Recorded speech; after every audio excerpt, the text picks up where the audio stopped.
No contact always works on an avoidant ex, and here's the 5 reasons why.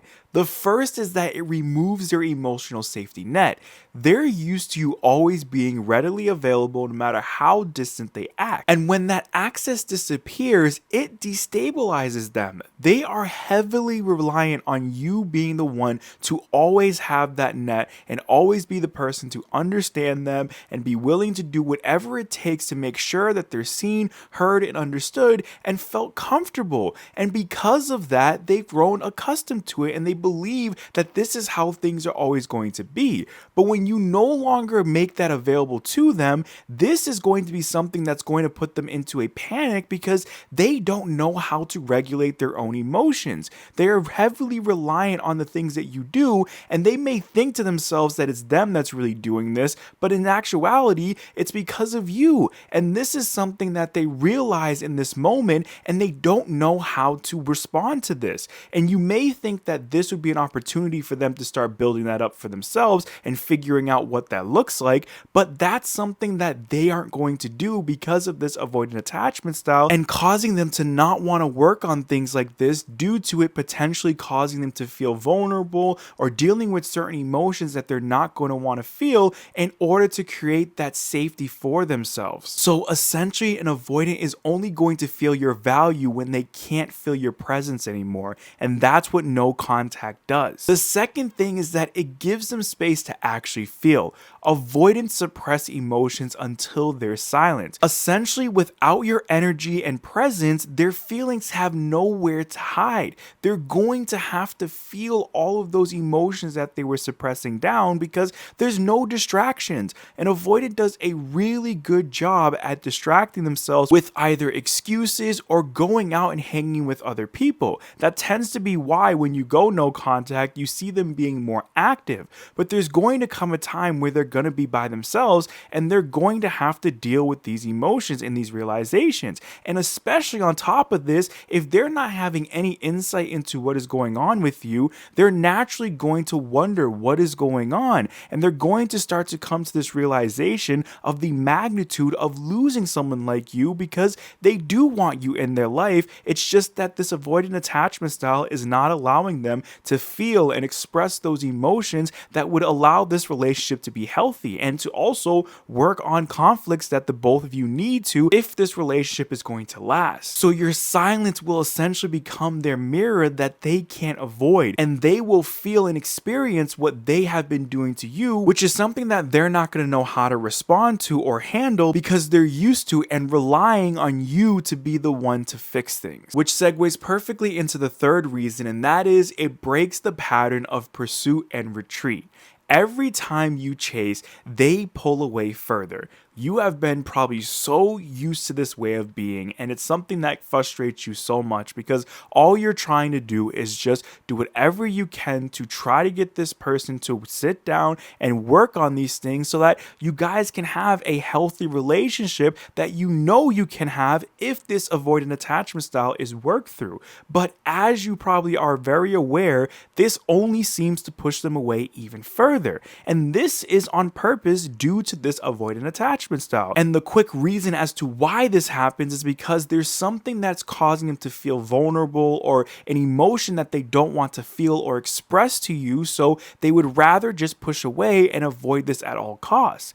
But no contact flips the dynamic, and now they're feeling the distance they've created. And this is something that's very uncomfortable for them because they don't know how to respond. On one side, they're feeling good because this is giving them the space and they're not having to deal with those emotions, but on the other side, they're contemplating the magnitude of losing someone like you and if this is the right decision. And this is sort of a tug of war emotionally that they're having within themselves, and they don't really know which way they want to go. And on top of this, as I mentioned earlier, they're used to you always being the one to do whatever is necessary to try to work things out. You are always the one that's chasing them, so they have a timeline of when they can expect for you to attempt to do this. And when that no longer happens, this deregulates them. And they essentially don't know how to respond to this because this is something that they're not expecting. So essentially, this comfort that they used to feel by either you or them going no contact with you now starts to confuse them, and they don't know how to best address this. The fourth thing is that it shows them that you're no longer emotionally waiting. Avoidants thrive when they know that you are always going to come back. They're banking on this, and this is one of the biggest excuses and reasons that they tell themselves that they don't need to worry about you going no contact with them or them distancing themselves from you, because you are going to be there readily available for whenever they feel ready to come back. And that's typically how things have been, because you genuinely love this person and you wanted to do whatever you could to make things work out. And instead of them seeing that, they take this as an opportunity for them to do little or nothing and continue to push away from you and just take advantage that you are going to be there. But when that changes, they're starting to feel the permanent loss and the consequences of them not doing anything to try to work this out with you. And this is something that really caused them to sit down with themselves and to see all the things for what they were and not what they were making themselves to believe. Because an avoidant tends to look at things in the relationship through a filter that they've created, because this filter causes them to not see things for what they are, which in return makes them feel comfortable with pulling away because they genuinely feel that it's something to do with you and has little to nothing to do with them. And you're just not listening to what they want, or you're being selfish, whatever excuse that they're telling themselves, they're able to believe this because they're utilizing confirmation bias to prove that that's really what's going on in their mind. But in actuality, it's because of their avoidant attachment style and them not willing to work on this so that they can feel and express the emotions that you would naturally expect when you're in the relationship with them and this attachment style isn't present. So you disconnecting from them emotionally in this way really causes them to be unsettled, and it really makes them consider how this avoidant attachment style has really contributed to this relationship not working. And the fifth and final reason is that it forces their delayed regret to surface. As we mentioned earlier, an avoidant has a delayed response when it comes to emotions and feeling the magnitude of losing someone like you in their life, which is naturally going to cause them to regret letting you go, because they're going to realize all of the amazing things that you were able to do while they were in the relationship with you and how much you brought to both them and the relationship. So essentially, they don't miss you right away, but they will miss you later in waves. And it tends to be very intense in this moment, because when you suppress any emotion down, it is only going to make it bigger, and it's going to hit you at some point in time, but it's going to be bigger in magnitude because there's all of these different emotions that are essentially coming with this, and it's only going to intensify it. And it typically only intensifies the longer you go without addressing it. So this is inevitably going to happen to the avoidant, and on top of that, they're going to realize how everything that they were convincing themselves of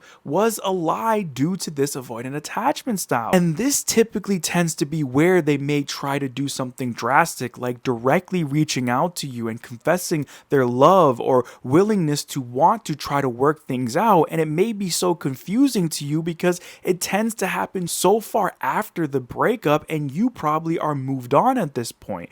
And it's something that can derail you if you're not prepared for. But when you understand that this typically is how things play out with an avoidant due to them having this delayed response, this is something that you can prepare yourself with asking the legitimate question of, do you want to entertain this? Do you want to try to work things out with this avoidant and give them another chance? Or is it simply time for you to continue your healing journey and moving on from them completely? And I know this might be a hard question to answer right now because there's a part of you that's still very much attached to them, but it's something that you really have to sit with yourself and wonder, what is the best move for you? Because chances are you've probably done everything that you possibly could do. You've exhausted all of your resources that you possibly can, and you just don't want to deep down. You can still have love for for them, but understand that this relationship is not going to work and it's past its chances of trying to make it work because they just weren't willing to work on this attachment style. And that's something that they're going to have to live with and work through with the therapist on top of this attachment style. But again, that's not on you. And you have to put that same energy, effort, and love and commitment that you put into this relationship into yourself now, because that's all that matters. It matters that you prioritize you, because you deserve a relationship that doesn't feel like you have to work 120% harder than the other person just to keep it afloat. It should feel like it's a natural thing. And it doesn't mean that the both of you aren't going to hit rough patches, because that's what happens in normal relationships. But it's so important when those rough patches are hit that the both of you come together and try to do what's necessary to work on this with each other. And that's just simply where your avoidant ex fell short. And it's something that, again, they're going to have to deal with in the long run. As I always mention, my one thing that I want you to take away from videos talking about going no contact with anyone is that no contact always works, because when you do it for the right reasons, which is always going to be for yourself and getting the space away from the relationship and your ex to figure out what is the next best move for you. And when you are able to go no contact with this reason, you will always come out on top, because it's always going to lead you down the path that's going to be in your best interest. I hope that you did find value in today's video. If you did, please make sure to hit that like button. If you're new here, make sure to subscribe, and I will see you in the next video.